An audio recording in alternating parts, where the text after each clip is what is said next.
আগামী মাসের মধ্যে শেখ হাসিনার বিচার শুরু। আল জাজিরাকে প্রধান উপদেষ্টা। নির্বাচন ডিসেম্বর থেকে জুনের মধ্যে। কক্সবাজারে জাতিসংঘকে নিরাপদ করিডোর দিতে নীতিগত সম্মতি বাংলাদেশের। এস আলমের ৫.৫ শতাধিক একর জমি ক্রয়ের নির্দেশ। নিলামে উঠছে কলকারখানা।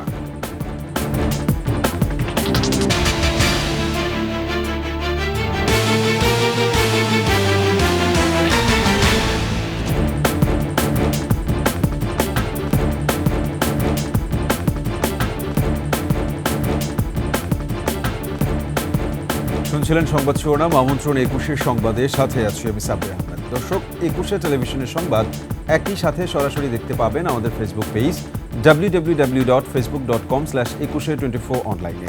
এছাড়া সাবস্ক্রাইব করতে পারেন www.youtube.com/@21etv চ্যানেলে। পতিত স্বৈরাচার শেখ হাসিনার বিচার আগামী মাসের মধ্যে শুরু হবে বলে জানিয়েছেন প্রধান উপদেষ্টা doctor Muhammad Yunus. Al Jazeera টেলিভিশনকে দেয়া এক সাক্ষাৎকারে এ মাস বা আগামী মাসের মধ্যেই এ বিচার প্রক্রিয়া শুরু হবে বলে জানান তিনি। আবারও ডিসেম্বর থেকে জুনের মধ্যে নির্বাচনের কথা পুনর্ব্যক্ত করেন ডক্টর ইউনূস। বাংলাদেশের সংস্কার, নির্বাচন ও ভারতসহ অন্যান্য পরাশক্তিগুলোর সাথে সম্পর্ক নিয়েও খোলামেলা আলোচনা করেন প্রধান উপদেষ্টা। আরও জানাচ্ছেন মেহেদী হাসান। সাম্প্রতিক কাতার সফরের এক পর্যায়ে প্রধান উপদেষ্টা গিয়েছিলেন আল জাজিরার কার্যালয়ে। সেখানে কথা বলেন টক টু আল জাজিরা অনুষ্ঠানে, যা প্রচারিত হয় রোববার।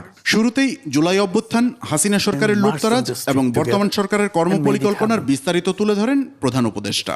হাসিনার কৃতকর্মের বিচারের প্রশ্নের জবাবে জানান, সরকার এ ব্যাপারে আন্তরিকতার সাথে কাজ করছে। The legal system is now functioning to bring them to trial. So the trial thing will start very soon, probably at the end of this month or the beginning of next month. রাজনৈতিক দলগুলো কতটুকু সংস্কার চাইবে তার উপর আগামী নির্বাচনের দিনক্ষণ নির্ভর করবে বলেও জানান doctor Yunus. So if the consensus is you have a larger number of items that we can agree on and we want to implement before the election, then we take a longer time.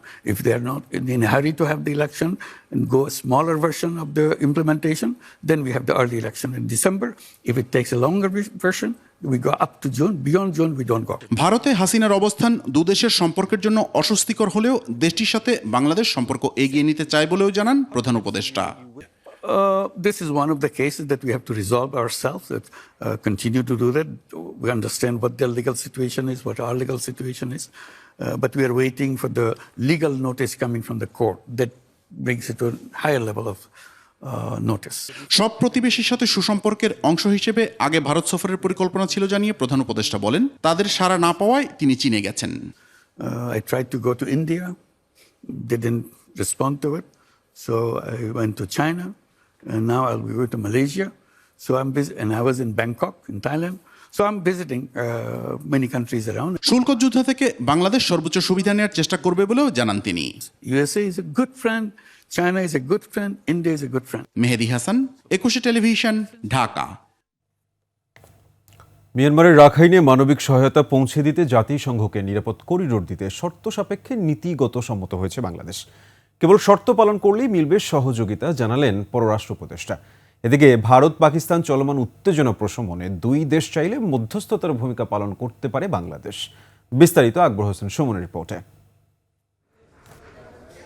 সম্প্রতি কাতারে আর্থনার শীর্ষ সম্মেলনে যোগ দিয়ে দেশে ফিরে সাংবাদিকদের মুখোমুখি হন পররাষ্ট্র উপদেষ্টা। কোনো না কোনো ধরনের যোগাযোগ, আমরা অফিসিয়াল যোগাযোগ অবশ্যই করতে পারি না একটা নন স্টেট অ্যাক্টরের সাথে, কিন্তু কোনো ধরনের একেবারে বিচ্ছিন্ন সম্পূর্ণ থাকবো, আমরা চাইলেও বিচ্ছিন্ন থাকতে পারবো না। সম্মেলন প্রসঙ্গের বাইরে ভারত পাকিস্তান চলমান উত্তেজনায় প্রভাব এবং বন্ধু প্রতিম দেশ হিসেবে বাংলাদেশের ভূমিকা তুলে ধরেন উপদেষ্টা। ভারত পাকিস্তান দুই দেশের সাথে আমাদের সুসম্পর্ক বিদ্যমান। আমরা চাইবো যে তারা আলাপ আলোচনার মাধ্যমে তাদের সমস্যার সমাধান করে ফেলুক। আমরা ইতিমধ্যে দেখেছি যে মধ্যস্থতার প্রস্তাব দু একটি দেশের কাছ থেকে এসেছে। যেভাবেই হোক, মধ্যস্থতার মাধ্যমে হোক অথবা দ্বিপক্ষীয় আলাপ আলোচনার মাধ্যমে হোক, আমরা চাই যে উত্তেজনা প্রশমিত হোক এবং শান্তি বজায় থাকুক। আমি মনে করি না যে এই মুহূর্তে আমাদের মধ্যস্থতার কোনো ভূমিকা নেওয়ার চেষ্টা করা উচিত। আমরা চাইবো যে তারা নিজেরাই সমস্যা করে ফেলুক। তারা যদি আমাদের সহায়তা চায় যে আপনারা মধ্যস্থতা করুন, তাহলে হয়তো আমরা যাবো, কিন্তু তার আগে আমরা আগ বাড়িয়ে এটা কিছু করতে চাই না। জাতিসংঘের প্রস্তাবে রাখাইনে মানবিক করিডোর দেওয়ার বিষয়ে নীতিগত সম্মতির কথা জানান তিনি। আমি এটুকু আপনাদেরকে বলতে পারি, নীতিগতভাবে আমরা এটা সম্মত, কারণ এটা হিউম্যানিটেরিয়ান একটা প্যাসেজ হবে, কিন্তু এটার আমাদের কিছু শর্তাবলী আছে, সেগুলি আমি ডিটেলস এখন যাচ্ছি না। সেই শর্তাবলী যদি পালিত হয় আমরা এটা অবশ্যই কোঅপারেট করবো, ইউএনের তত্ত্বাবধানে অবশ্যই। রোহিঙ্গা প্রত্যাবাসন বিষয়টি বাংলাদেশের স্বার্থ সংশ্লিষ্ট বলেই মিয়ানমারের সঙ্গে যোগাযোগে গুরুত্ব দিচ্ছে বাংলাদেশ। মিয়ানমারের অভ্যন্তরীণ সংঘাত তো আমাদের স্বার্থের সাথে সংশ্লিষ্ট। আকবর হোসেন সুমন, 21 টেলিভিশন, ঢাকা। প্লট বরাদ্দের দুর্নীতির মামলায় সাবেক প্রধানমন্ত্রী শেখ হাসিনার মেয়ে সাইমা ওয়াজেদ পুতুলের বিরুদ্ধে ইন্টারপোলের মাধ্যমে গ্রেফতারি পরোয়ানা জারির আদেশ দিয়েছেন আদালত। ঢাকা মহানগর জ্যেষ্ঠ বিশেষ জজ মোহাম্মদ জাকির হোসেনের আদালত দুদকের আবেদনের পরিপ্রেক্ষিতে এ আদেশ দেন। গত বছরের 26 ডিসেম্বর শেখ হাসিনা ও তার পরিবারের নামে বরাদ্দ নেওয়া প্লটের বিষয়ে অনুসন্ধান শুরু করে দুদক। পূর্বাচল নতুন শহর প্রকল্পে প্লট বরাদ্দে অনিয়মের অভিযোগে গত 12 জানুয়ারি দুদকের সহকারী আফনান জান্নাত কেয়া বাদী হয়ে শেখ হাসিনা ও পুতুল সহ 16 জনের বিরুদ্ধে একটি মামলা করেন। মামলার তদন্ত শেষে গত 10 মার্চ 18 জনের বিরুদ্ধে আদালতে অভিযোগপত্র দাখিল করা হয়।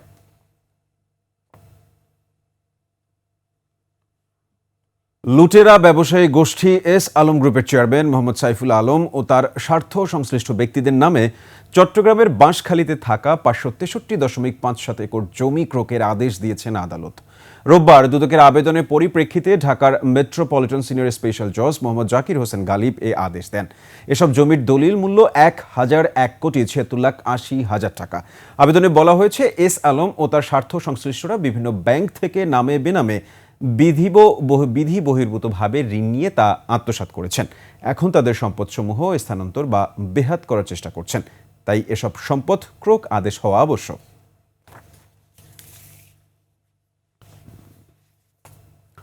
ইসলামের কাছ থেকে ঋণের অর্থ আদায়ে সর্বাত্মক আইনি প্রক্রিয়া শুরু করেছে ইসলামী ব্যাংকের চট্টগ্রাম খাতুনগঞ্জ শাখা। ইতিমধ্যে এস আলম গ্রুপের চিনিকল সহ প্রায় 11 একর বন্ধকি সম্পত্তি নিলামে তোলা হয়েছে। নিলামে উপযুক্ত ক্রেতা পাওয়া না গেলে অর্থ আদায়ে আদালতে মামলা করার কথাও বলছে ব্যাংক কর্তৃপক্ষ। চট্টগ্রাম থেকে হাসান ফেরদৌসের তথ্য ছবিতে ডেস্ক রিপোর্ট, ক্যামেরায় ছিলেন বিপ্লব মজুমদার। ফ্যাসিস্ট আওয়ামী সরকারের আমলে সুবিধাভোগী এস আলমের বিরুদ্ধে প্রতারণা, বিদেশে অর্থ পাচার, মানি লন্ডারিং সহ বিভিন্ন অনিয়মের অভিযোগ রয়েছে ব্যাংক ঋণ নিয়ে সেসব পরিশোধ না করারও। ইসলামী ব্যাংকের খাতুনগঞ্জ কর্পোরেট শাখা থেকে S Alam refined sugar industries limited সহ বিভিন্ন প্রতিষ্ঠানের নামে প্রতিষ্ঠানটির চেয়ারম্যান মোহাম্মদ আবদুল্লাহ হাসান এবং ব্যবস্থাপনা পরিচালক মোহাম্মদ সাইফুল আলম এই ঋণ নেন। ব্যাংকের পাওনা প্রায় 10,000 কোটি টাকা আদায়ে উদ্যোগ নিয়েছে কর্তৃপক্ষ। ব্যাংক কর্তৃপক্ষ বলছেন, 2025 সালের 24 মার্চ পর্যন্ত লভ্যাংশ সহ খেলাপি বিনিয়োগ বাবদ পাওনা 9,948 কোটি 42,70,000 টাকা।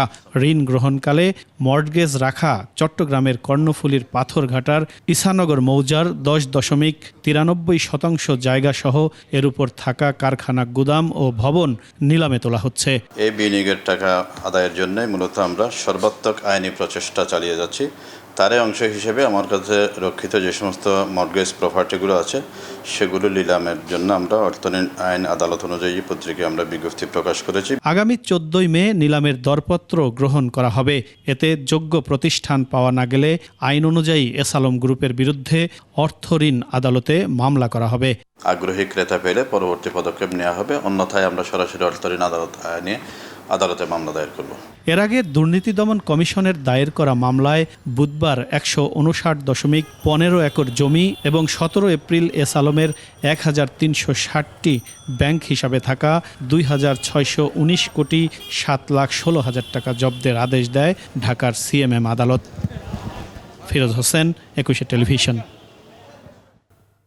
জুলাই আন্দোলনে শহীদ বাবা জসিমউদ্দিনের কবরের পাশেই চিরনিদ্রায় শায়িত হলেন মেয়ে লামিয়া। রাতে মাধ্যমিক বালিকা বিদ্যালয় মাঠে জানাজা শেষে তাকে দাফন করা হয়। এদিকে আর্তনাদ আর আহাজারিতে ভারী পটুয়াখালীর ধোপারহাট এলাকা। জুলাই শহীদ জসিমের কন্যার এমন মৃত্যু মেনে নিতে পারছে না পরিবার ও এলাকাবাসী। দোষীদের কঠোর বিচার দেখতে চান তারা। পটুয়াখালী থেকে মুজাহিদ প্রিন্সের তথ্য ছবিতে ডেস্ক রিপোর্ট। পটুয়াখালীর পাঙ্গাসিয়া বালিকা মাধ্যমিক বিদ্যালয় মাঠে লামিয়ার জানাজা। অংশ নেন শত শত মানুষ। জানাজা শেষে বাবার আদরের মেয়ে লামিয়াকে দাফন করা হয় বাবা জসিমউদ্দিনের কবরের পাশে। শনিবার রাত 10টার দিকে ঢাকার শেখেরটেকের ভাড়া বাসায় গলায় ফাঁস দিয়ে আত্মহত্যা করেন লামিয়া। এরপর থেকে স্বজনদের আহাজারিতে ভারী ছিল দুপারহাট এলাকা।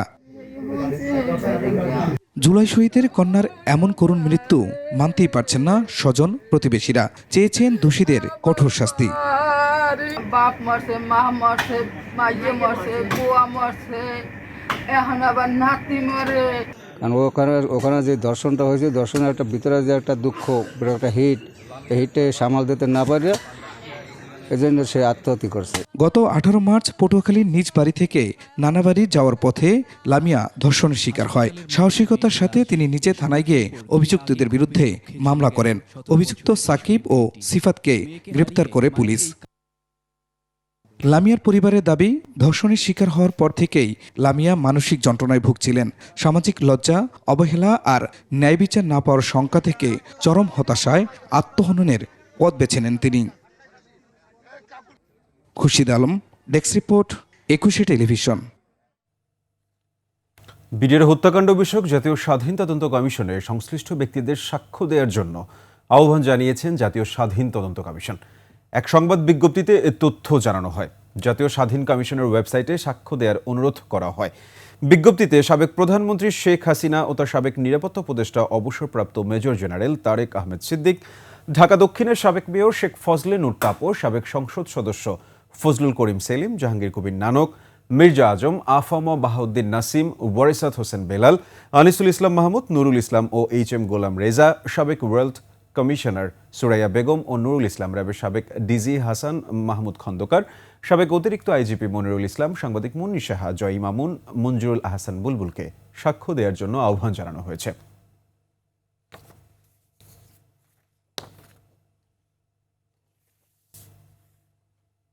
ভারতে হয়ে রপ্তানি কমাতে সিলেট থেকে ইউরোপের পথে উঠল প্রথম কার্গো ফ্লাইট। ভারতের ট্রান্সশিপমেন্ট সুবিধা বাতিলের অল্প দিনের মধ্যেই এই ফ্লাইট চালু করে রপ্তানি বাণিজ্য স্বাভাবিক রাখল সরকার। সিলেট বিভাগীয় প্রতিনিধি ওয়েস খসরুর তথ্য ছবিতে ডেস্ক রিপোর্ট। ভারতের ট্রান্সশিপমেন্ট সুবিধা নিয়ে বাংলাদেশের পণ্য বহির্বিশ্বে রপ্তানি হতো, কিন্তু সম্প্রতি সেই সুবিধা বাতিল করে ভারত। এতে বিকল্প পথে রপ্তানির পথ খুঁজতে থাকে সরকার।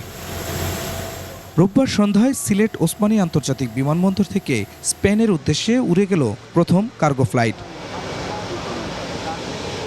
সমন্বিত টিম ওয়ার্কের মাধ্যমে দ্রুততম সময়ে এই ফ্লাইট চালুর কথা জানান বেসামরিক বিমান উপদেষ্টা।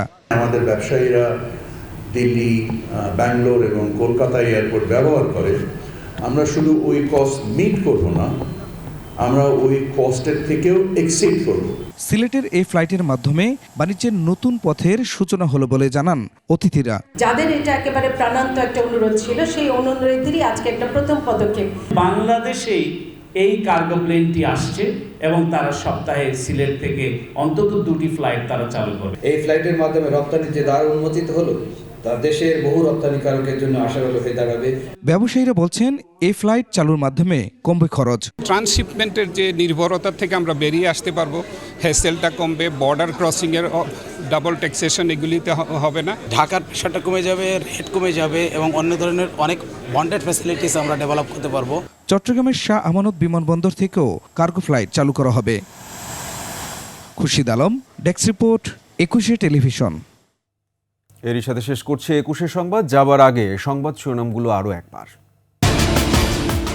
আগামী মাসের মধ্যে শেখ হাসিনার বিচার শুরু, আল জাজিরাকে প্রধান উপদেষ্টা, নির্বাচন ডিসেম্বর থেকে জুনের মধ্যে।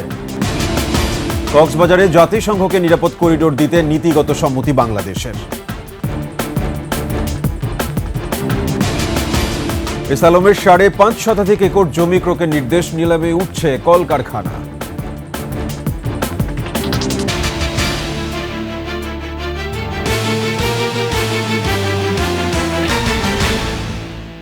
দর্শক, সর্বশেষ সংবাদ জানতে ডায়াল করুন 202 নম্বরে আর ভিজিট করুন 21-tv.com এই ওয়েবসাইটে। ফেসবুকে ভিজিট করতে পারেন www.facebook.com/2124 অনলাইনে। এছাড়া সাবস্ক্রাইব করতে পারেন www.youtube.com/@21etv চ্যানেলে। এতক্ষণ সঙ্গে থাকার জন্য সবাইকে ধন্যবাদ। পরবর্তী সংবাদ দেখার আমন্ত্রণ রইল। 21-এর সাথেই থাকুন।